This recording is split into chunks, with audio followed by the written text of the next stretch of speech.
With the introduction of Reload, Fortnite has given us a major breath of fresh air, and players have universally welcomed this new mode with open arms. The question is, builds or zero builds? In this video, we're going to compare each mode based on the following criteria: map, mechanics, weapons, endgame, and overall feel. First and foremost, it must be recognized the map was specifically designed for Chapter 1 mechanics, which means every region of terrain and POI was brought to life with the assumption everyone would be able to build. And if you've played zero builds, you've indubitably died at some point trying to get up a hill. And there are some areas of the map where you have to make a legitimate hike around the mountain just to get to higher elevation. And if you're trying to get away from the enemy, or if you just want to go help your teammate, you're either going to die because you have no cover, or lose your teammate because you won't get there for an hour. And then of course die because they already have the high ground. People are going to say you should be carrying movement or protection, Topher. But the reality is there are so many occurrences when you're rotating down after you've spawned, and if you're lucky enough not to get shot out the sky, enemy fire is going to get to you before you can find a place to hide. Leave me alone!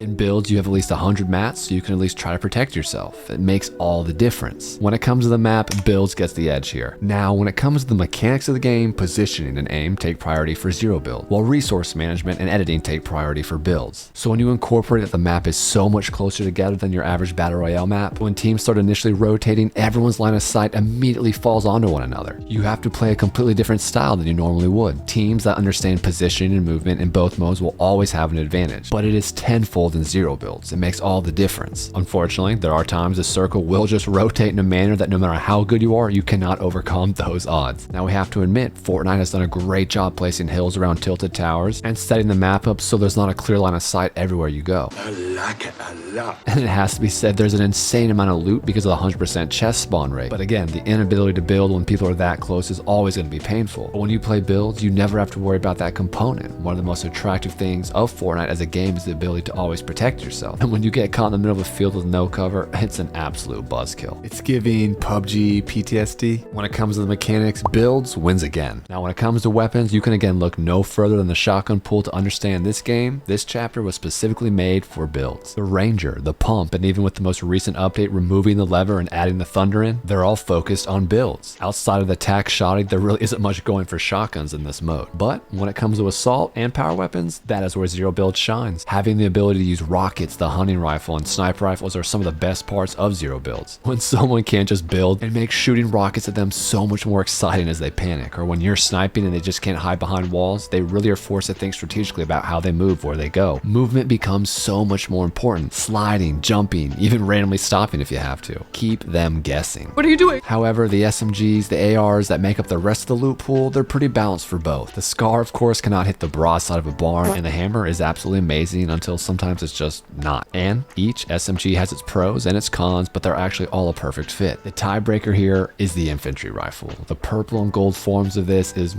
amazing. The ability to just rapidly dish out 90 HP with headshots, you can take on a squad very quickly. It makes zero builds even more fun because it's not as easy to hide with these things. It makes this weapon so much more valuable and fun in zero builds, and that's the thing, when you can't just hide behind builds, it's so much more fun to play in this mode with weapons like this. When it comes to having fun with weapons, zero build wins here. In-game fights can be some of the most fun elements of a battle royale, especially Fortnite. Question is, what do you really prefer? In build games, the end games, they tend to have more players involved as people are a little bit more deterred to fight each other early on. You can kind of just hide in your box and procrastinate fighting. While in zero builds, it's not exactly the same. You find a lot more battles happening earlier and also late game because people just can't hide the way they can in builds. There are just times you're just going to have to fight. But this is the beauty of position and rotation and where they come into play. With builds, you can simply rely on your mats to tunnel forward, so teamwork and positioning isn't as important here. If you're into strategy and teamwork, zero builds really is the way to go. If you're into crazy chaotic endgames and you rely on wild editing and you love tunneling, builds is your home. Here, it's actually a tie because both are fantastic. It just really depends on what you prefer. Every OG knows what it's like to tell their teammates about the good old days of Fortnite. And every person who started playing Fortnite after Chapter 3 has heard one of their OG friends try and tell them how awesome the good old days used to be. At this point, it's one of the Fortnite commandments. An OG must talk about being an OG. One of the most fun elements of any game is playing with your friends. Right now, there's a huge group of people who only play zero builds. So if you're a demon OG who just wants to share the memories of old with them, you're gonna have to meet them halfway. You're gonna have to play zero build. And let's take a moment to say how awesome it feels to be building in Pleasant Park or Tilted Towers again. It's such a vibe. And if you're lucky enough to still be playing with some of your OG friends who you played with back in the day, that's a really awesome thing. You should tag them and let them know how awesome it is that you still play together. When it comes to the overall feel of the game, each have their appeal, there's no doubt, but the ability to share the vibes of old Chapter 1 with new players who haven't played it before, that takes the cake. Zero builds takes the overall feel. In conclusion, OG Fortnite was made for builds. It's really hard to get around that. We can absolutely agree on the fact that Epic did an amazing job balancing out the gameplay here to the best of their ability, but this mode was made for builds. Will this change as new maps get circulated into rotation? Absolutely. Chapter 1 and 2 maps are completely focused on builds, yes, but chapters 3 and 4, they were made with zero builds in mind. So when we get maps from those chapters, zero builds will probably be the dominant playlist there. But it does kind of come down to, do you get happier eliminating people or more upset when you don't win? If you're looking for a squad to play with, hit the Discord in the description. As always, hit that sub button and turn on notifications. Remember, go out there and do something great.